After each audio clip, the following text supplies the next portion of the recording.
Hi, good evening, everybody. This is Big Bill coming to you live from Model Railroading Live, the number one model railroading show in the world. And why is it in the world? Because I say so. That's why. No brag. But anyway, welcome. Oh, whoa, look what happens here. I got my phone on and so I can hear myself talk. We got 6 people in. We have Carolina Foothills Railroad, D. Knight. Hello to you, sir. So tonight is December 9th, 2020, and we are coming, as they would say in the racehorsing parlance language, around the clubhouse turn for 2020. We're coming close to the end. Somebody told me the other day that 2020 is now the new curse word. People say, oh, go 2020 yourself, So I know I'm not the only one wishing for this to end, but it will get there. We'll get there.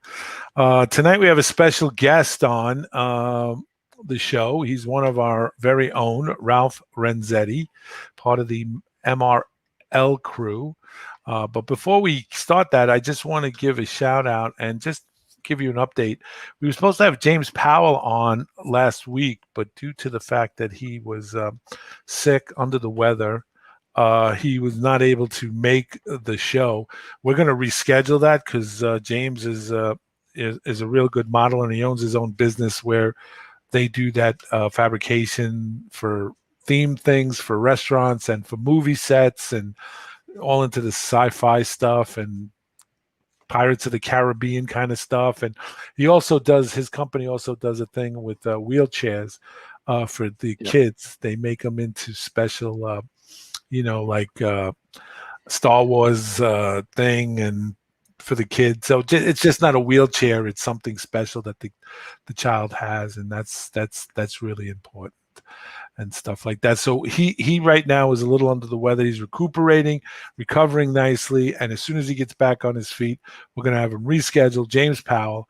And James, we hope that you get well. We keep you in prayer and our thoughts, and as you get over this illness. Tonight's guest is our favorite all-time weathering guy.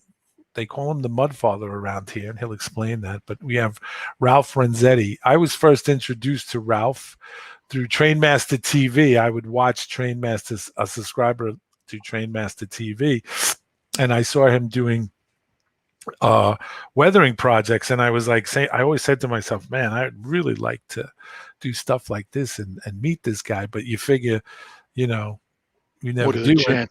What are the chances of meeting Ralph Renzetti? And it was the same thing of like, what were my chances of meeting Miles Hale? And I met him, and then Ralph came on board on the After Hours Talks thing that we have here, which you're all invited to come to on Model Railroading Live, whereby.com.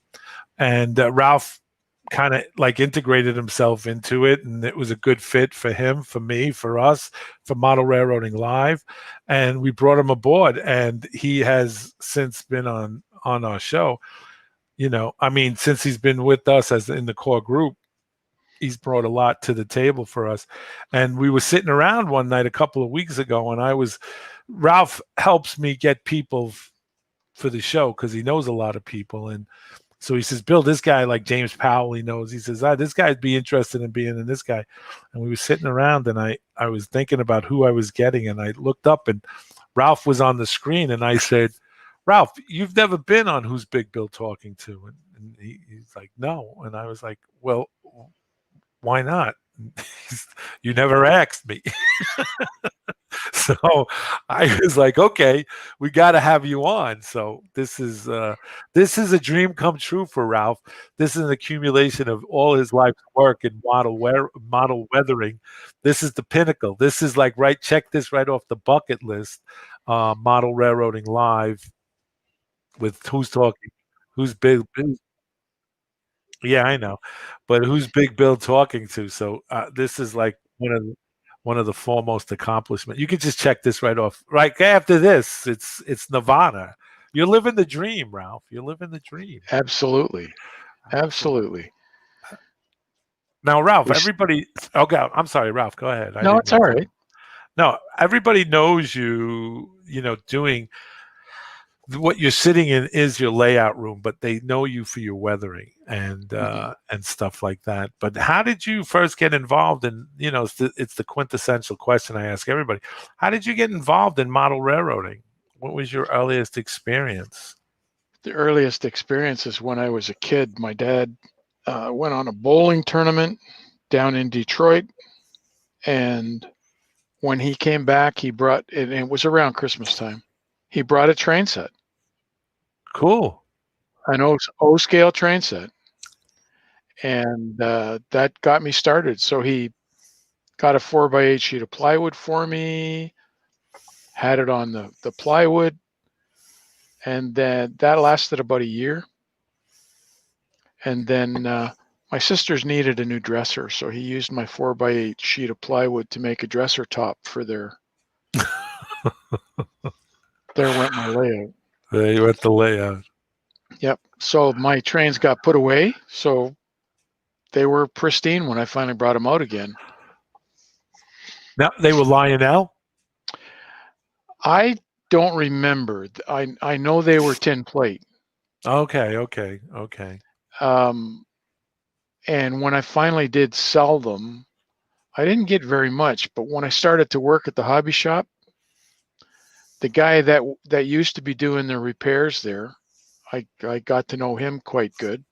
He Mm-hmm. had a book on trains and their values, like as a collector. And he says, "What condition was it in? And what did it look like? Did it look like this?" And he showed me a picture. I said, "That's it exactly." He says, "What condition was it in?" I said, "It was in excellent condition, not a scratch on it. And it still ran." He says, "Well, in poor condition, you probably could have got about three to $400 for it." Ooh. He said, "In fair condition, or in good condition, I guess, you could have got close to $700. And if it was in excellent condition, you could have got over $1,200. He says, "How much did you get?" I said, 35. Mm-hmm. So Well, needless to say, the store that I brought it to sell it, I don't deal with them unless I'm in I have absolutely have to have something that they have because I won't deal with them anymore. yeah, I hear you. Well, don't feel bad. I used to put my rookie Mickey Mantle cards into the spokes of my wheels, so they would go flap, flap, flap, flap, flap, flap, flap. And I Yeah. kept all my rookie Tom Tresh cards because I just love Tom Tresh, which nobody knows. He was a Yankee, played during Mickey Mantle's, but all in all, See, but and that I kept the Brooklyn Dodgers cards see and that, got look at rid of that, the Yankee cards. see that. We all did. We all did those fatal mistakes. We left home and mom cleaned out the room to make it a sewing room and Oh, everything went. But so that was your first introduction into model railroading. You got a set from your dad. yep, And so did that pique your interest in model railroading? I mean, because you're from Canada, you're a Canadian, and did yep. you were interested in the CP and any CN, CN? CN. I'm sorry, CN That's okay. I and won't hold C. it against you. Okay, thank you. But you did were you rail fanning? I mean, were you I used to when I was old enough to go on my bike and go basically all over the city. I used to. It was about maybe 5-6 miles down to the lakeshore where hmm the main station was, Union Station, and I used to sit on the bridge with my legs through the rungs of the railing and watch the trains all day. yeah, that's great. And when was when I mean, when did you start weathering? I mean, when did the modeling aspect and you say, hey, you know what? I don't really like these clean trains running around my layout. I want to put some dirt on Well, them. it's interesting. When I got married in '72, I moved into an apartment building that was 1 block away from, uh, and a lot of people know it, George's Trains. And George's used to sell across North America and Europe via mail. And I went in there one day and I just enthralled with I didn't want O scale anymore. Uh, it was HO scale. It was more. It looked better to me. Right. Right. So he had it. He had there an old Lionel Y6B steam loco. It was used. He had it on the for resale, and I Mm-hmm. asked him how much he wanted. He said $75. Well, working, I didn't make $75 a week, so he said, "Well, if you want it," he says, "I'll put your name on it." He says, "How much money you got in your pocket?" I said, $20. He says, "Okay, give me the $20. We'll put your name on it." And before I walked out of the store, I had it under my arm. He let me take it. I There you still owed go. him, and that was my introduction to HO. And I had been collecting because in an apartment building, there's really not too much space to put things up. Yeah. So I had been collecting cars and locomotives and this sort of thing. And now that I've got those, they're all DC, but now this here is in DCC. Right. So So now what you're sitting in and around is your layout. Am I it correct? is. It is. And my workbench is underneath my layout. Right. Right. This here is my paint booth. So that comes down. Very Uh, nice. so there's my controls for turnouts up here. And I have basically the controls are all on the fascia of my layout rather than having them in a central location or uh, digitally controlled. I have it on the face. I prefer it that way. Um, the room itself is 10 by 20, and it's a shelf layout, basically 2 foot depth, except for here. This here's not even a foot from the door behind it. Right. This is the entrance to my wine cellar. I'm Okay. also I'm also a winemaker, Oh, and very interesting. I need access my uh, Well, of course. to the wine. So To the this is a stash. To the yeah. stash. So this is a swing out gate, Right. I love how you did the rivets on it to give it that old, kind of L-like girder look to it. plate With girder. The whole yeah. idea came from all the bridges I have. Starting at the end of this bridge, I have an 8 foot plate girder bridge that goes that way. Mm-hmm. It's 8 feet long, Mm-hmm. and it turns into a great big arched bridge as well, and then into my helix. So all this right from this point, going that way and coming back around again, I climbed 10.5 inches. Nice. Nice. And it's an HO scale, obviously. And is there a Yep, name to the railroad? it is like um, it's funny how it came about too. It's called 40 Creek Railroad, 40 Creek Railroad. and I was at the Ottawa Train Expo, and I was staying with a friend of mine, Chris Lyon, and in the evening we sat down and he pulled out a bottle of whiskey, just happened to be called 40 Creek. 40 Creek. All right. So we had a couple of shots and so on. And when I got home, I thought, that's not a bad idea. Let's call it 40 Creek. And 40 Creek whiskey is made right here in Ontario, Okay. down by Niagara Falls. Nice. So that's the name of it. And the is it based on anything that growing up as a kid you saw, or is it No, freelance? it's total freelance, although I try to put some prototype proto lance into it. Right. Um, if you go total freelance, you can get kind of scary. Yeah. So I try to keep some semblance to it. Um, I have towns just like everybody else. I have water, like right here on the end of here. Uh, you can just see that gray Mm-hmm. right there. Yeah. That's the end of a barge, Oh, okay. and in British Columbia, uh, you know, I said to you I like CN, but CP in British Columbia used to run their trains on barges across lakes rather than try and go through the mountains to get to the other side of the lake. Right. They'd run a barge across. Well, this barge goes into a track that goes down almost to the water line and back Uh-huh. up again. So what I'm going to try and do, I have a photograph of it. The tracks are actually underwater. Nice. So, and if I put resin water in, I can't cover the rails. So I'm only going to bring it up to the top of the ties. Now, when you say in the real life, where it does the water go above the ball of the rail? Yeah. Really? Yeah. But And the they, and, trick is with them, they don't run the locomotives onto the barge. oh, okay. They only run it up the ramp going to it, and Oh, gotcha. they have what they call a pusher car in between. Right. Right. Exactly. Otherwise the barge would probably go like this with Oh, all the weight that's of the locomotive, right? right. Absolutely. Absolutely. So now, could you? Uh, we've been getting some comments on how nice the rivets are. Are those real rivets? Did you actually go out and get a welding machine and welding gun and do that No, no, all? That no, no.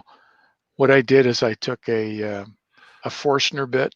right. It's all masonite basically, and the strip on the bottom is a 1 inch strip of masonite glued on top of another piece of masonite. I drilled the holes and I used what they call mushroom buttons in carpentry for covering screw holes. Hmm. So every once in a while, like right here, there's a rivet missing. There's another rivet missing over there. Those are where the screws are that hold the panel onto the benchwork. Okay. So I have to trim the mushroom button, the back of it, so that it doesn't interfere with the screw. Oh, And once right. that's done, and then put it in, it'll look like complete. Right. It looks absolutely wonderful. It really does. It looks so realistic. And then you weathered it afterwards, right? Yep. And being this size, this is life size basically. Um, I used wood stains, and I used wood stains because, like most of the weathering that I do on locomotives and so on, it's a mineral based product. So if you adjust it or go back at it with mineral spirits within a half an hour or so, you can still manipulate it. So with the stains, I put a little bit on, and then with a sponge, you try and wash it off. And as you wash it off, you streak it down. And that's Right. what gives you the rust looks. Uh-huh. Is the sponge dipped in any mineral spirits so that you could Yes, yeah, it is. uh It's not soaking wet. It's damp. It's damn. just damp. Yeah. Uh, John 2618 has just entered into the house. Hey John, and Brian W is in. Guys, welcome to the talk. If right now we're talking to Ralph Renzetti, aka the Mud Father. Ralph is part of the Model Railroading Live group. And he's also, in my opinion, an expert modeler and an expert weathers a lot. I'd like to share this with you guys. Let me see if I can get my rat to move around here. Yeah, let's see. Yeah, oh, here we go. Oh yeah. Ralph It, recently weathered this for me, and I think this is the South Brooklyn engine, and I sent it up to Ralph to be weathered, and Ralph did an excellent job of weathering beyond anything I expected. And he really captured the urban feel of the late 70s and 80s in the weathering of this. And he cleaned it up internally, washed out the wheels, get everything set up and everything. But he really did a great job. There's an N1 to the South Brooklyn, which is sent out to be repaired. And once it comes back, I'm going to send that up to Ralph to work on it. And this was the final product of it. And I have to say, it is, you know, you know, That's on the It's- banner of our Facebook page too, for those who want to yeah, get a real close look. yeah, it is. And if you guys have any pictures that you'd like to have posted, we can do that on the our Facebook page. Just give me a second here because now we're updating on my GeForce experience. I didn't know I had a GeForce experience. Who's Where's my boy? Frank Delorio. Where are you, Frankie? Did you jump in here? Oh, Frank, who is it? Hey, Frank. Frank, this is meet Ralph Renzetti. Ralph Frank Delorio, or as we affectionately call him, Frankie Riceballs. He's not a man to Right. trifle with. You know what I'm saying? He's not a man you trifle with. But hey, Frank. Uh, I was just showing. I'm going to show that picture again because apparently everybody's saying hello and getting all their. Look at this uploading. How can they be uploading? That's not right. Let me do this again. Addition share. Look at see this? Son of a gun. Okay, hold that thought. Hold that thought.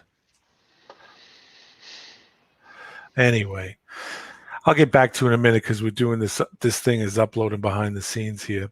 Ralph, on the weathering aspect of things, how, like I said earlier, how is it that you came involved in weathering? I mean, like I said to you earlier, was it something you had your layout? You were in your apartment. Let's backtrack. You were in your apartment. You were doing all your collecting. Then when was it that you seriously started building? Uh, you A know, layout?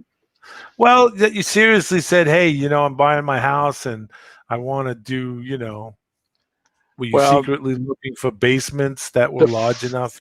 the first two houses I moved into didn't have the room, so Right. it got pushed back a little further. So when we moved in here in '93 is when Continue. my I'm just going to oldest. share that photo, but just continue Yeah. talking. I can. So in Uh, '93, my oldest son said to me, "Dad, when are we going to put up a layout instead of just around at Christmas tree, just around the Christmas tree, Christmas time?" So I said, "You find me the space and we'll do it." Well, we have a crawl space. So he cleared a space 12 by 12 in the crawl space. And he said, "We can do it down there." And I managed to get some old, they call it Technion furniture, which has those brackets on the side where you can put those, the shelf brackets, and they slot in. mm-hmm. And it's a desk unit, so the top of it sits about 4 feet high. Worked perfect for in the crawl space. So that's what I did. I put the layout in there. And then when I figured, no, this is not working, at the time, my youngest son was in this room and he was going to become an audio engineer. And we turned this room into a sound studio for him. So the ceiling has all that dimpled foam on it. Right. The walls are all insulated. The ceiling's insulated. You could be playing, well, just to give you an idea how it cuts the sound. If I stand over there, I can look straight up into the family room if the door's open. I was cutting a 2x4 with a circular saw with the doors open, and my wife didn't hear me upstairs. Oh, okay. So there you go. So we. And when you walk into this room and talk, you can sense an audible difference Yeah. because of the sound deadening. So his job took him to Australia. He moved out. I moved in here. When he came back, he says, "Is there any chance of having my room back?" I said, Not a "Doesn't work. It chance. doesn't work No, that way." not a chance. That's right. Ralph James Braxton wants to know, Ralph, have you ever painted anything in Z scale? No, And that sounded like, and I hope I never have to. that's about right. That's about right. I just did 29 locomotives for Tom, one of our regulars on the chat, in N scale. Yes, I know. I saw that project. Saw And that project. I'm an HO guy. That's about as small as I really want to go. Although now I've got the N scale stuff down. So where'd they go?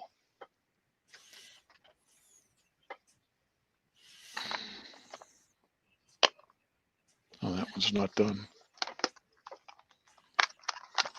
One of the things when Ralph is getting ready to show this, one of the things that I find interesting in talking to Ralph in any regards, when you want to know something about color and what colors work and what colors don't work, Ralph has. I was in the painting.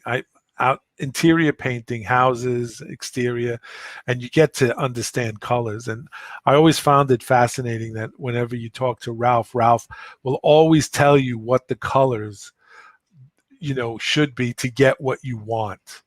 Like some of the things that you think are so outrageous in color mixing, Ralph will tell you, no, that's exactly what you want to do. You want to mix this color with that color to get this color to give you that effect. And Yep. that's always an insight. And when you may say, when Ralph gives you that advice and you get off and you say to yourself, yeah, what does this guy know? He doesn't know nothing. Then you go and do it. You're like, oh wow, this Really? really works. This is I asked Ralph, how do I get that shine inside the bucket of the of a an excavator, that I have on the layout. And Ralph was like, oh, you put that, because we both use the Put your rusty color in. your rusty color in, and then use graphite pencil Number 2 pencil, HB, to and paint the edges with the pencil. and it worked like a charm. And I was like, this is like outrageous. So simple, but so effective. Now, this is a fantasy railroad. At one point, CP and Norfolk Southern, CP wanted to buy Norfolk Southern, and the U.S. government put the kibosh on it. But somebody came up with this logo, and when I saw the logo, I thought, I got to have that. So I went out and I had them made. So I made 2 of these for Tom. No, this one here is for another guy on our chat. And the one I did for Tom is an SD60M. And I have 2 or 3 of them of my own in HO.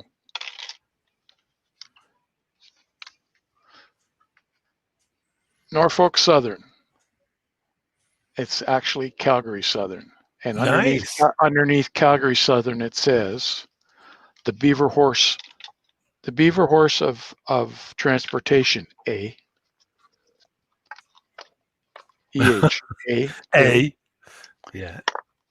Like the crazy Canucks. Yeah.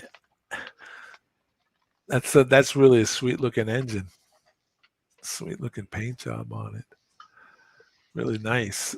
And so when was the turning point for you when you put this, you said, okay, I got the room, that weathering became the art form for you? Like you were saying, these things are too clean. I got to get them.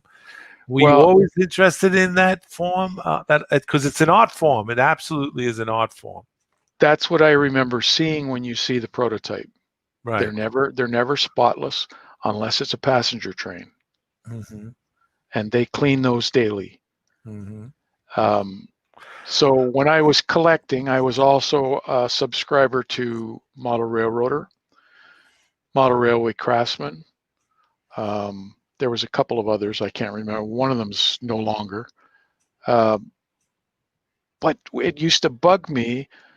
You have these layouts that people spend hours and hours to make them just look, just so. They weather the buildings, they weather the track or around the track, and then they run this toy-like train through it, which basically is just unpainted. It's out of the box, it's nice and shiny, and it doesn't look right. Right. So I made it my mission to go out and spread the word, I guess. And if you do nothing else, take the shine away, do some dull coat the locomotive, get rid of that shine. You'll find it makes so much of a difference. A lot of people have a lot of, I'm not going to say the word fear, let's say trepidation Hmm. on weathering. What's Hmm. the best kind of advice you can give a new guy or even a seasoned modeler who's never tried weathering because of the trepidation? What's the best piece of advice you could give somebody? Before I give you the advice, I'll tell you my first experience. I have Broadway Limited Mikado that I bought. It cost me $350. And I thought to myself at that time, because I was starting to play around with weathering, I thought to myself, there's no way in hell that I am going to dirty this locomotive, not after paying this much. Right. So the tip is when you go to flea markets or train shows, there's always somebody selling blue box cars, locomotives for dirt cheap. Buy them. Even if you just buy the shell, it's something to practice on. Practice, practice, practice. That's what they said. When I used to be a train operator, the lady would say to me, "How to get to Carnegie Hall?" I used to say, "Practice, practice, practice." Yeah. So So the Manny Fernandez has entered the room. Manny, how are you, buddy? How are you? That so basically just get a piece of old blue box and work on that hmm and just keep perfecting. even if it's just the shell, Right. you may want to try something, a technique or something. Try it on one corner. Save the other three corners for your next technique. But try it somewhere else before you try it on your locomotive or your car. And the other thing you got to be careful of is don't mix chemicals with your paints that are not meant for that paint. Don't ask me how I know that. I won't. It took me 4.5 hours to clean out my airbrush. I thought you were going to say it. I as soon as I got out of the hospital and out of rehab for the burns, you know. Well, no, it wasn't. It was the chemicals aren't that harsh, but I use because of the weathering and I work kind of quickly. I use paints that I can mix alcohol with. Yeah. And the alcohol dries off quickly. I can move on to the next step. I also Right. use oil-based stuff. Right. Mineral spirits dries off kind of quick too. But Now, oh, go ahead. don't Go ahead. don't mix the alcohol with the paints unless you know that it's going to mix. Hmm. And I have my airbrush has a cup on it. It's not a siphon. It's a gravity feed. So I usually mix in the cup. So I put the alcohol in first so that I don't get the color going into the color channel. And then I put the color in, mix it up with a brush, and then start to spray. Well, it was the wrong paint. It turned to jello. Ah, ruined a good airbrush, I would assume. No, no, I managed to clean it up. Hmm. Yeah. But How there's so many different things to watch out for.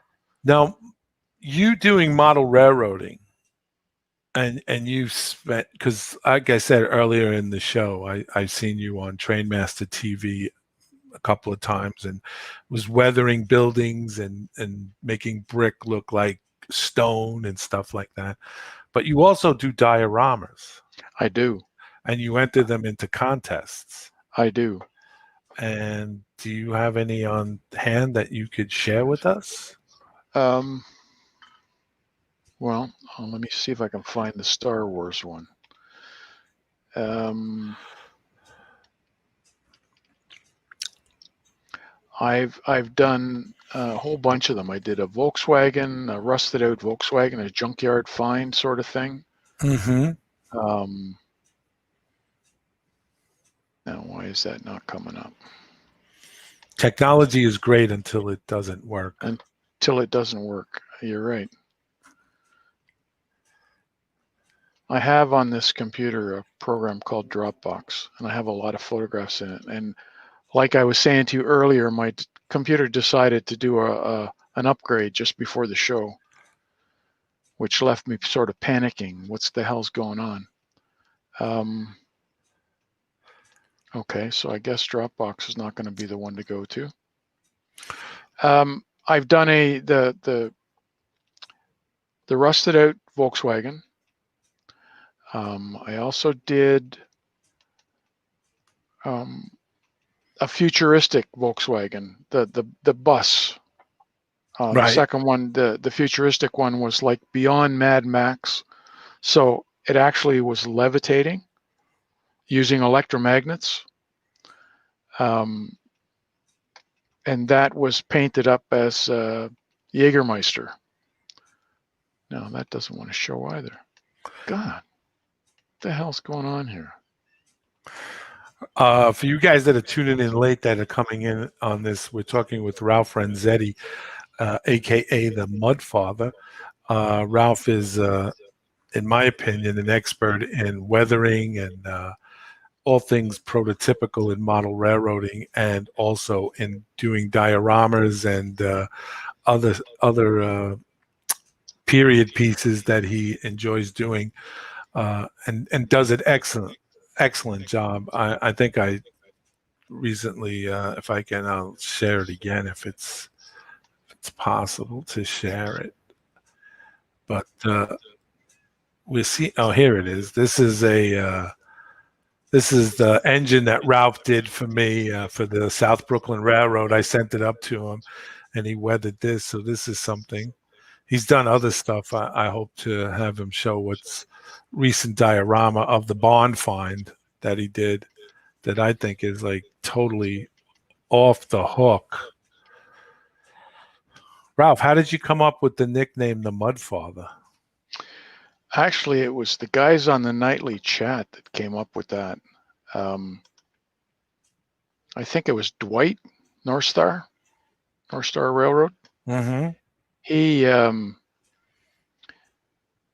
they were he was starting with the Italian stallion, this and that and the other, and eventually, with about 3 or 4 different guys chiming in, they came up with the Godfather, and then they said, no, wait, the Mud Father, and it stuck. True. Very good. Do you use prototypical photographs of the engine, or I do. I won't do it unless I have a prototype photograph. no?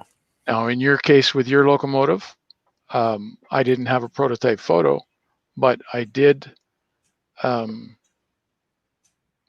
experiment, and I have done enough of them now that I can do it without a photograph. Well, you absolutely caught and captured the image of urban railroading in the 1980s here in the city of New York. That's what I designed it. It's like nothing works. Everything's it's held together by duct tape and chewing gum. And you really caught the total atmosphere and the whole spirit of it with that. So I'm looking forward to having it back on the layout and running soon. And it runs well, by the way. well, thank you. Oh man. Oh. Adrian Gaston says, only thing is all the weathering and dioramas and customer projects keeps you from your own projects and layout. You're absolutely right. The sad downside of doing what you love. Yeah, except when you love both of them, it's difficult to choose which one you want to do. So right. I'm not doing very much weathering for myself. I'm doing it for others. Right. So, you know. Manny Fernandez wants to know, do you like doing modulars or a layout better? For me, it's a layout. I'm not a fan of modules, although this layout that I have is done in 2x4 pieces, modules, you want to call it that. So if I have to take it apart, I have a spot that I can actually just run a saw down the middle and cut it off and take it out. Mm-hmm. These photographs are not going to want to come up. Son of a gun. Anyway, yeah, that's what I said. Anyway, there's the barn find, and it doesn't have a lot of the stuff in it. Like right here is a Coke machine that goes in there. There's a couple of rusty fenders up in here. There's a motorcycle that goes in here with some other stuff, and it's a DeLorean sitting covered with a tarp. The Back to the Future car. Mm. That's excellent. That is excellent. And the beauty of that diorama, folks, was on the after chat thing where Ralph worked on that section by section, piece by piece. And if you would, anybody can come in after hours. It's on whereby.com, Model Railroading Live. You guys can come and chat with us and chat with the group.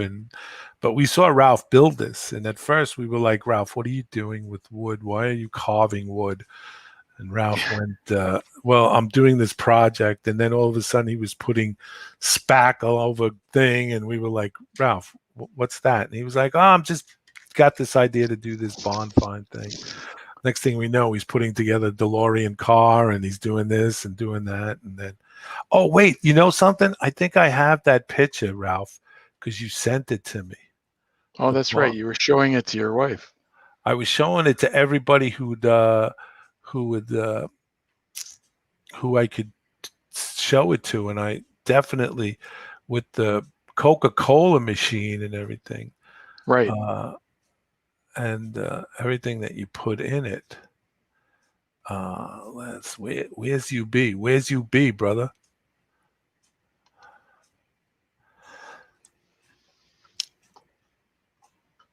And the one thing that I have to say about Ralph is that Ralph is a very encouraging modeler.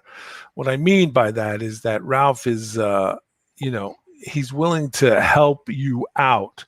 Like if you're stuck on a project or something and you're doing something, he's more than willing to give you what his best. Oh, here it is, his best advice to you, and really. It's worth listening to. It truly is worth listening to. Yeah, here it is. Let me see if I can get it to the share thing.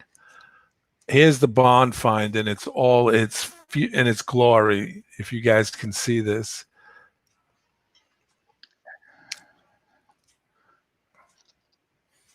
Yeah, here's the Coca-Cola. Now, did you build that Coca-Cola machine from scratch, Ralph? It's made out of resin. Right. 3D printed. Right. 3D printed with the Coca-Cola cups and the Jack Daniels box with the Jack Daniel bottle on the barrel. The bottle is 3D printed. The boxes or the crates, whatever you want to call them, they're wood. Mm-hmm. Actually, pieces of plastic made to look like wood. The 3 paint pails that are white on top, on that shelf above the Coke machine, they were scratch built. The oil drum is scratch built. Yes. The whole barn, even the winch, the hoist is all scratch built.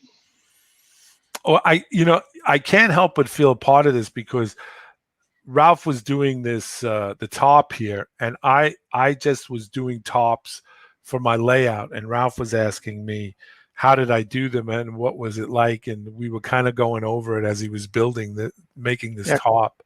Because you were doing a load on one of your rail cars. Right.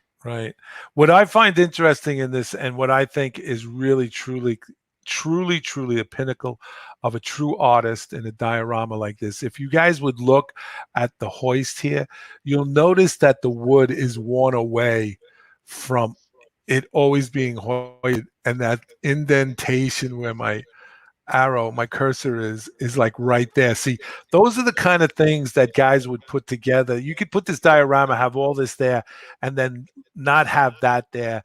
It probably wouldn't make a difference, but because it's there, it makes the world of difference and brings this whole diorama together. I mean, I And love the stone, you the know. oil ring underneath the drum, like the Right. drum's been moved. Yes, exactly. It's because the what do you call it? The top was pulled back to see. Hey, even that. No, Frank Delorio, you weren't kept out of the loop, brother. I'll call you tomorrow and I'll show you everything. Don't worry, I got your back, bro. I got your six. But there's the motorcycle in the background, the Jack Daniels box on top, everything. It's just exquisite. Did I just use the word exquisite? I'm sorry, guys. I know some of you have a.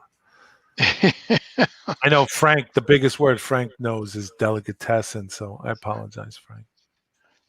And then there's this, the so-called air bike, also scratch built.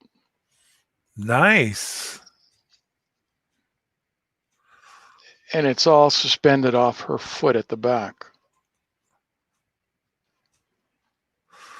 Now, this also was to a couple of guys on the thing where you got some collaborative help with Brian W. and the 3D Yep. printing and Brian stuff. See the W. is the one that printed the girl for me. And it's funny because when I was cleaning up the print, I broke the fingers on her left arm or her left hand. I managed to glue them back on again, no problem. But it still wasn't as clean as I wanted it. So I went and cleaned it a bit more, and it broke off again and broke another finger with it. But I couldn't get them back on. So I asked him to make another arm if he could, and he did. And from here down, the arm has been replaced. What scale is that? 1/20th. And the scale for the bond find, what was that? What would that would 1/24th. 1/24th? Ken Amos Jr., the B&O underscore 51 says, I love my 3D printer. A whole nother world opens to an endless items you can make and scale to whatever scale you're in. Yeah, but is it filament or resin? Ah. So there's two different kinds. This one is resin. Oh, yeah. The Nearly Historical Railroad, Don says, what a world we live in when one can just print out a girl. Exactly. So here's I got this from my grandkids. They have these drinks, applesauce, and so on, and yogurt that you can get in a plastic pouch. So that's the top from it. And I thought, that actually looks like it could be the intake to an engine or something, right? There it is. Yeah. Very good. Very good.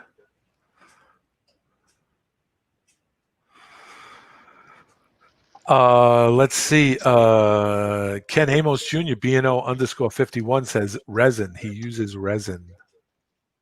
Okay. And with the resin printer, which is the nice part about it, the only issue is doing original stuff on your own, because then you have to scan an item, and there's so many different ways of doing it, and a lot of them take a very long time to do. You can go out and spend anywhere from $3,000 to $1,000 for what they call a scanner, and it puts it into a drawing so that you can put it into the printer and come up with what you want. But a lot of the guys share their stuff that they come up with. The Nearly Historical Railroad, Don says, I would love to get a resin printer someday. I would build so many things. And he also says that's a great looking model. Carolina Foothills Railroad D Knight says, I have a bag full of those tops. And I'll bet you he kept them for the same reason. I got a whole slew of them myself. Sure. There's one other one that I should show you. I was going to show you in a photograph, but I can't. It's just so amazing to see. Like, you guys really should come. Usually the guys are in the chat room at 10 p.m. at night on till about 1 in the morning. So I mean, you don't have to stay on that late. I mean, you can come and go as you please. It's on whereby.com/model, spelt out model railroading live.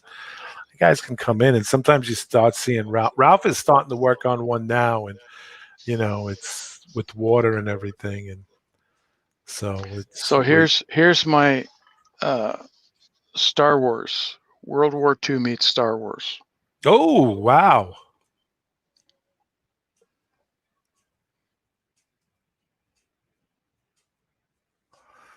That's so cool.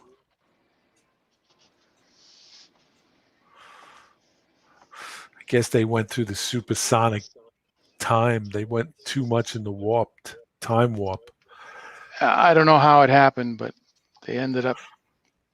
Somehow you caught it on a diorama. Yeah. Beautiful.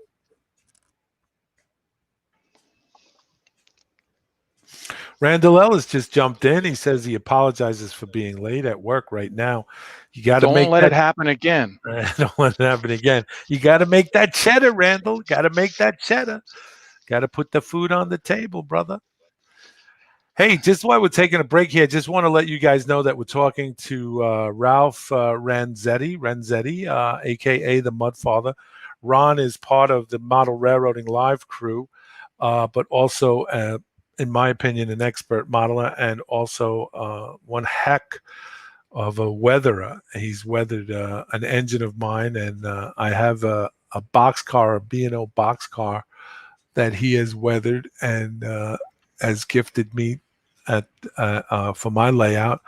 And he just tremendously is just an all-around knowledgeable guy. Like I said earlier, he uh, he can tell you basically he understands the color wheel, and that is as important, I believe, as understanding how to read a ruler.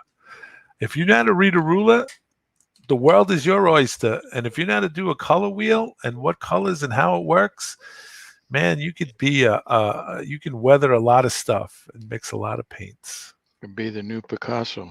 The new Picasso, but it takes an eye. Do you think where did you get your training, Ralph? I mean, were you always a interested in this, or was it something you had an eye for? I've always been interested in art, but when I had the break from trains, I got into model cars, and I did those until I could do trains, and I was doing those competitively as well. When I went to school, I did 3 years of architecture school, and part of that was art as well and cabinet making. So that's where that comes from. Well, that's cool. So you had a basic understanding of structure building and Yep, it helps a lot when you know how things go together. mm-hmm.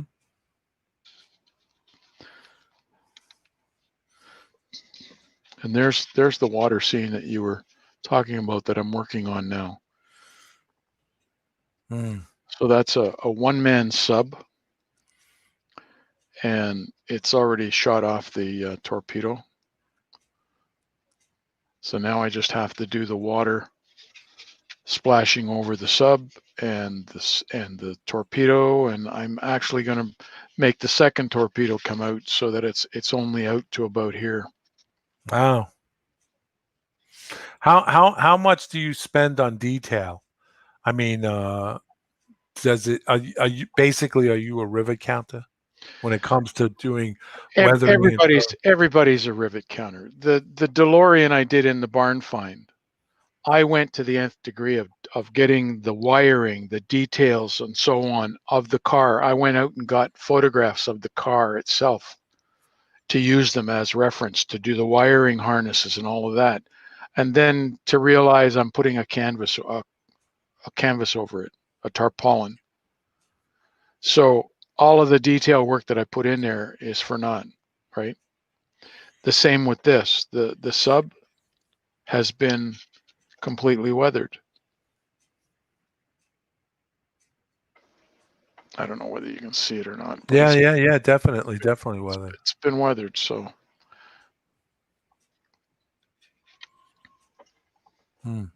Interesting. Ron's Trains and Things says, I definitely agree with you, Ralph. It helps knowing how things go together.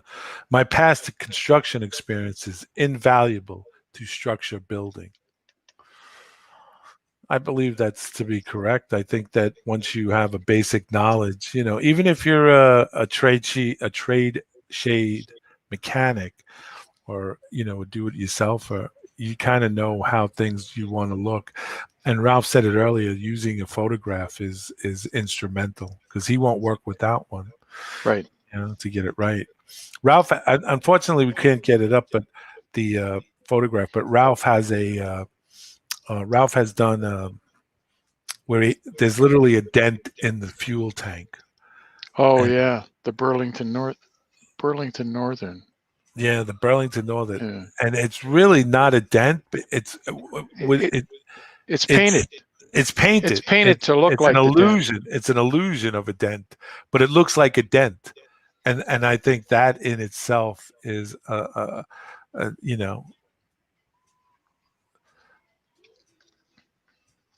Just happened to have it handy here. just Ralph is looking for that. I just want to point out to you that Human City Junction is holding a contest, and I wanted to bring this out to you guys. A Christmas special contest that him and a couple of other YouTube modelers have gotten together, and they went out and purchased 3 sets. They collected some money amongst themselves, and they collected enough money where they could get an N scale, HO, and O scale starter set.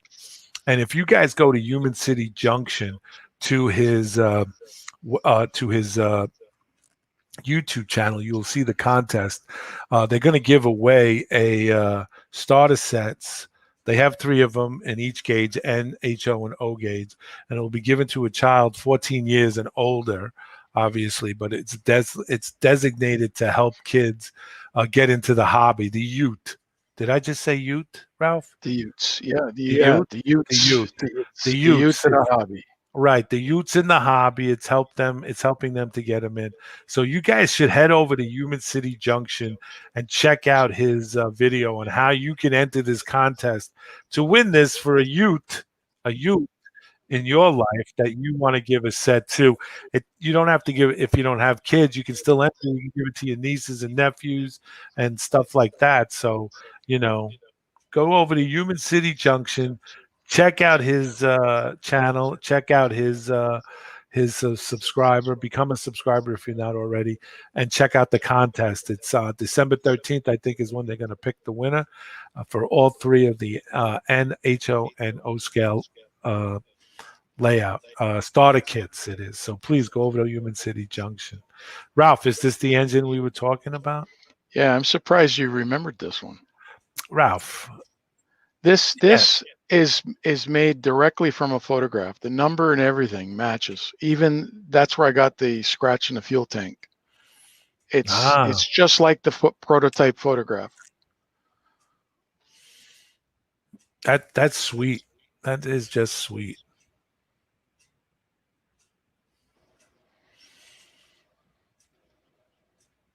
Dwight, a lot of people won't know what Archie Bunker's place is. They're too young.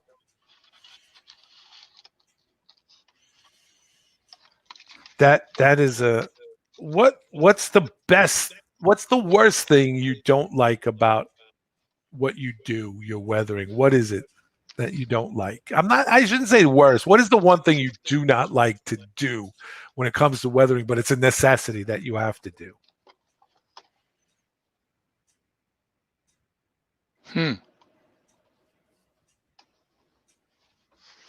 I don't know. I enjoy it all. There you go. Because I know that all the different techniques, and it's not just one that I use. I use a whole slew of them. You'll hear people say you can't put acrylic paint on an oil-based paint, and there's all these rules. Well, if you work at it properly, you can. Because I start off with water-based, then I move into acrylics, then I move into oils, and I use a lot of the AK products and MIG ammo products. These are mineral based, so this is like oil paints. I also use the oil paint in the tubes. Got a bunch of those, and it's all directed. These are all rusty colors except for this one, which is turquoise. I don't know why I have the turquoise, but I use it when I'm doing my weathering. On one of the weathering shows, I did a locomotive for Lloyd, or not a locomotive, a boxcar, a CP boxcar, and it was red. The one thing about red and green cars, in order to fade them properly, this is where the color wheel comes in. If you have a red car, even like with this orange car, it applies to this too. You put, I make up a wash of 90% alcohol and 10% paint. And then I put a drop, and that's white paint. So that's my fade. Then I'll put, in this case, the orange or the red. You put a drop of green in the wash. Mm-hmm. If it's a green car, you put a drop of red in the wash. Really? Yeah. And what it does is it takes that bright red and it knocks it down a couple of notches. Okay. All So right. that now you get that faded look, and it's not just the white that's doing it. So if you'll, I don't know whether you can see it on this or not, because my lighting here is not all that great. The green on this is a real dark hunter green in real life. But in this case, it's more of a faded green. Mm-hmm. And it's all because of that wash that I put on it.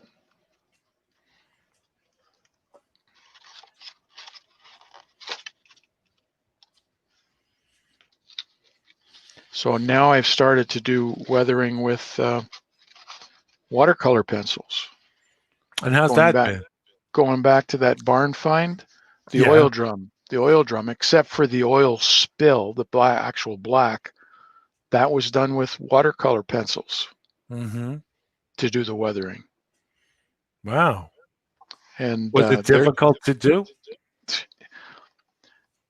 it's a technique I'm not used to. Right. But once you master it, that's why I say practice, practice, practice. Mm-hmm. The more you practice, the better you get. The better you get, the more confidence you build. I wouldn't have any problem weathering this Broadway Limited steam locomotive now, even though it's $350. Look at these things. These with decoder in them and everything else, you're talking almost $300.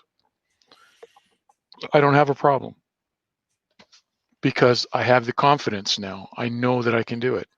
Mm-hmm. And the only way you're going to know you can do it is if you practice. And what if you make a mistake? Okay. When I the first part I start, the fade, you can pretty much correct it with some Q-tips and some alcohol and wash it back off. That's one way. Or you live with your mistake at that point and you move on to the next one. Once you move into the AKs, there's no making mistakes because they're mineral based and you can manipulate the color for hours. Mm-hmm. And once I get it the way I want it, I did that locomotive for Joe Fugate. Right. Once you do that, uh, you seal it and move on. Here, I can show you the Joe Fugate one. Hang on a second. Oh.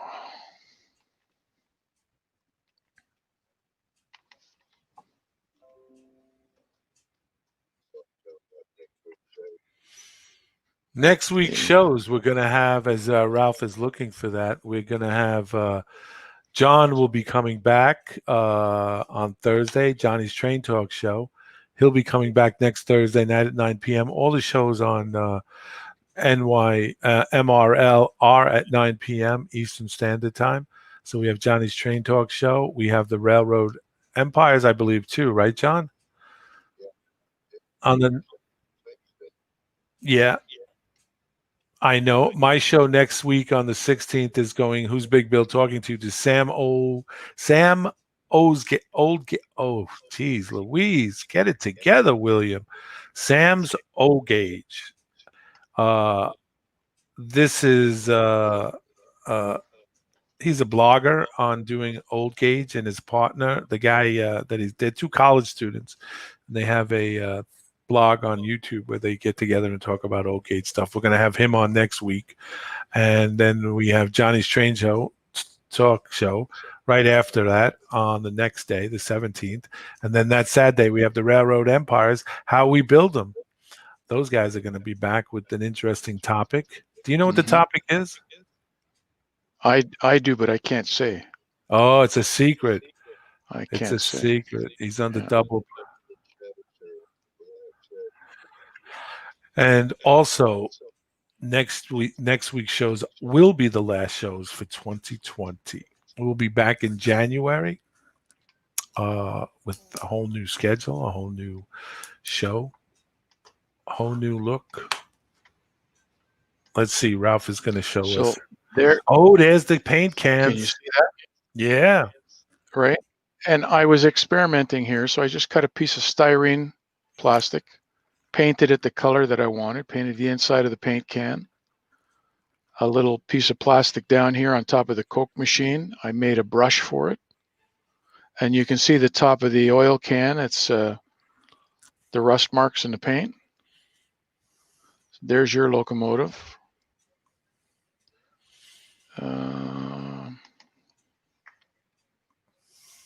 Come on. This is on my Facebook page, Weathering a Touch of Yesterday, if anybody's interested. On your Facebook page called A Touch of Yesterday. Weathering a Touch of Yesterday. Weathering a Touch of Yesterday. So there's that locomotive that I just had. There's my CN one, my CP one. This is the one I lovingly call my barbecued beaver, because the logo that used to be here was a beaver on top of a crest, and there was a turbo fire. Ah. So it's barbecued. I love how you get those that on that barbecue thing, the burnt marks and the dripping of the diesel fuel on the tanks. Yep. It just adds so much realism. So there's the one I did for Joe Fugate. It's on the front of the magazine. Nice. And, I have that magazine, actually. He's at the last train show that they were able to go to before COVID. His wife was doing something on their layout at the show venue, and she turned this into a kit. So you talked about the pencil before. If you look at the edge of the trucks, the steel here, that's done with a pencil. It's graphite. Nice. On the edge of the steel.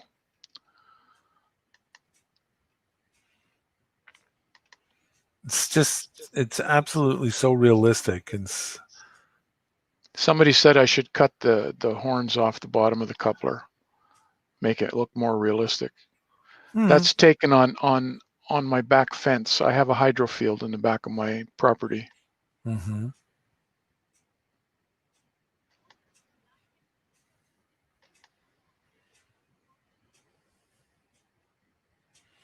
Very, very, very realistic. There's another one with the burn, the turbo burn. Yeah. And a lot of times you go around, like a lot of guys will send me pictures of their work and ask me, what do you think of this? I find it very difficult to make comments about stuff that looks like a 2-year-old did it. Okay. But I try to be very constructive. Mm-hmm. I won't knock it down. I'll try and give him tips on how to improve it.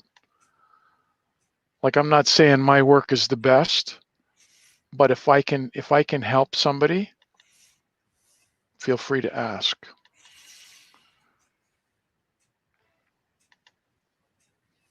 This locomotive went to Russia.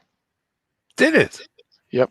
The guy was a conductor for CP Rail for 20 years, 25 years, and he was retiring, and he asked me if I would weather a locomotive for me. He was moving to Russia. So I did that. Well, is he originally from Russia?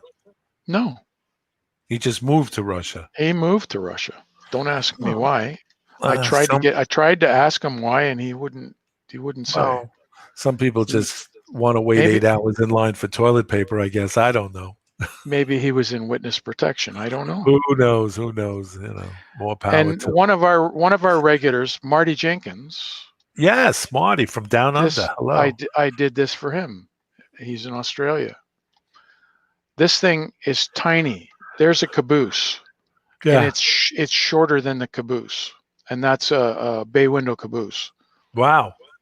So the photograph he sent me had a water jug on the running boards. So I made a water jug and put it on there. Yeah, Frank DeLauro says you should have. There. Oh yeah, yeah, I could see that. Frank. That's right here on my layout. Yeah, the bridge. Nice. Oh yeah, the VR. Frank DeLauro says you should have oil spillages on the gangways. I do in some cases. Like this one here, I haven't finished yet. This is GBW. And I think I took too much of the GBW off. So I'm going to have to go back and paint some of the white back on. Nearly Historical Railroad says, wow, that looks really good. Cowboy Valley and Timberline Junction Railroad says, great work, Ralph. Carolina Foothills Railroad D Knight says, good old Dash 8 toaster. And Randall Ellis says, I removed the trip pins on my couplers, but not for realism, but for preventing them from damaging the pilots and pilots' details on the locomotives. And this was done for Lloyd. And there's the green car that I did for him as well. Nice. Very nice. Very nice. He wanted it grungy, so I gave it to him grungy. Hey, grungy works. Grunge works, man. It's so ugly, it's pretty.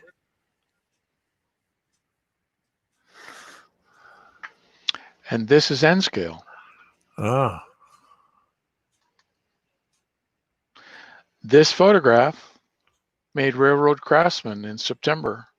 Yes. I remember I remember seeing it in the section. Jeff Otto contacted me and said, can you send me photographs of that locomotive? And I said, sure. Why do you want it? He says, I want to sneak it into the upcoming issue. So he said, just give me a little rundown of how you did it. So I did. Mm. That's N scale as well.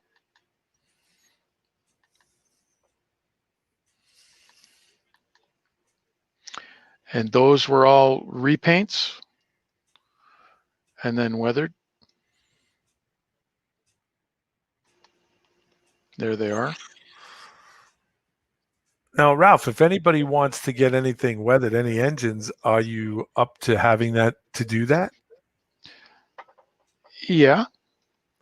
And how could they get in contact with you? Either through my Facebook page, there's the thing there, Weathering a Touch of Yesterday. Send me a message or send me a note in Messenger to Ralph Renzetti. I have a Facebook page, Ralph Renzetti, as well. Just make sure you send it to Ralph Renzetti with the cannoli as a logo, not a picture. Right. I have a cousin who lives in British Columbia who is also Ralph Renzetti, except his picture is like a strongman doing this. Uh-huh. So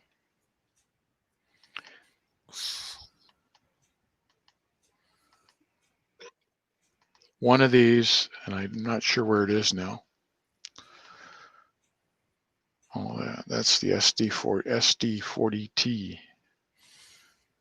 Oh, that's great with the bubbling effect on So the there's, rust. to me, of all the ones that I did for him, for Tom, that one and this one are the best ones. Yes, I would say you're right. They are. This was just patched out, and when you get a low level picture of the side, you can see the different color paint that was painted over the UP with a lighter color yellow.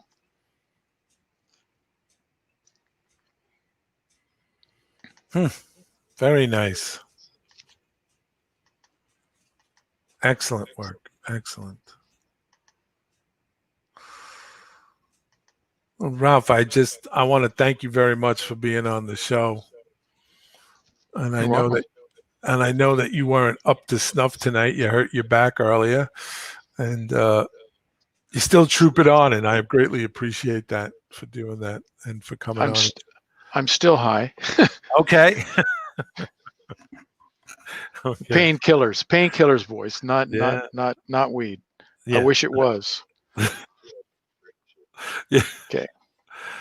But definitely do want to thank you for being on, Ralph. It was a great pleasure in having you on and sharing this, and also having you part of Model Railroading Live. You do bring a lot to the table and experience and knowledge and stuff. So it's always good to run things by you. And like Ralph said, if you guys are interested in having any of your stuff weathered, get in touch with him through his Facebook page or through Ralph Renzetti and Messenger. And, he'll see what he can do. I mean, it's worth it. I think it is. I want to thank Ralph Renzetti for being on the show once again. I want to thank you guys for being out there and, uh, participating in this. And also just a reminder, just go to Hunter Heath's Human City Junction YouTube about the contest he's having, that they're giving away starter sets to the youth. The youth, I said that right this time. So go check him out. And next week is going to be my show again on Model Railroad Live, the number one show in the world, because it is. And all the content is free of charge. And we will have Sam's Old Gauge on here. He'll be talking to a college student and his partner of in crime on blogging, and they'll be talking about their experience in O-Gauge and how they got into it. And then on Thursday night we have Johnny's Train Talk Show, where you guys can come in and be a part of the series and talk. If you have a train question or you want to bring in brag, by all means, come on and sit down at Johnny's Train Talk Show. Mosey on down to the general store, pull up a chair, and cop a squat and talk railroad. And then we have the Railroad Empires. We'd love to tell you more about it, but that Saturday at 9 p.m. Eastern Time, they're going to be bringing a new show. So check it out. It's secret double probation. I don't even myself know, and I'm in charge here, so they don't even share things with me. Anyway, in that case, we'll see you next week. You guys take care, be well, be safe, but most of all, be blessed, and we'll see you on the radio. Bye-bye now. See you guys.